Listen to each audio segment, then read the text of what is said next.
Il est bien de dire tout de suite, le livre de l'auteur Mireille Oppa est une pièce de théâtre.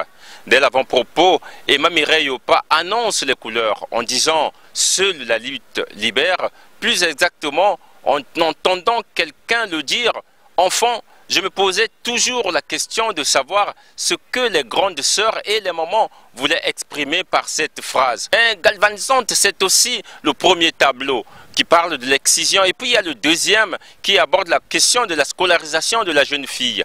Et puis, oui, il y a un troisième point, pour ne pas dire un troisième tableau. Tout ceci dans une salle aussi verte que jamais, puisqu'elle s'appelle la salle verte de l'ambassade du Congo. Dans cette belle salle, voici ce que ont laissé entendre les uns les autres présents à cette cérémonie. La lutte est tout à fait nécessaire en ce moment. Alors on peut appeler ça lutte, on peut appeler ça effort, on peut appeler ça prise de conscience. C'est pas exactement la même chose, ce ne sont pas que des querelles de mots, c'est vrai.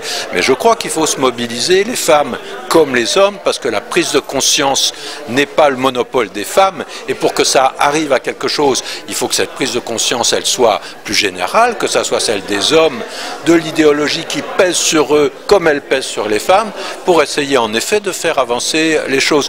Ou au niveau des postes de responsabilité, nous constatons qu'on privilégie souvent les hommes à la place des femmes. Donc, il y a une femme et un homme, même niveau, même diplôme, souvent on a la tendance à privilégier l'homme, donc on ne sait pas pourquoi. Oui, mais il y a des combats en Afrique qui continuent, et notamment le combat contre l'excision des femmes. Je sais que ça se pratique peu au Congo, mais j'ai interviewé tout récemment une chanteuse malienne, Déné Issébéré, qui chante contre l'excision. Seule la lutte libère, oui. Chacun de nous, dans la vie, il y a des combats. Et à chaque bataille de gagner, c'est la guerre que nous allons gagner.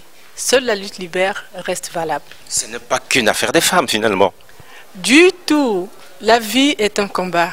Si l'auteur avec eux s'est approprié l'avant-propos, il y a la préface, celle de Isidore Mvuba qui nous révèle cette plume alerte, pour ne pas dire aiguisée, appelée aussi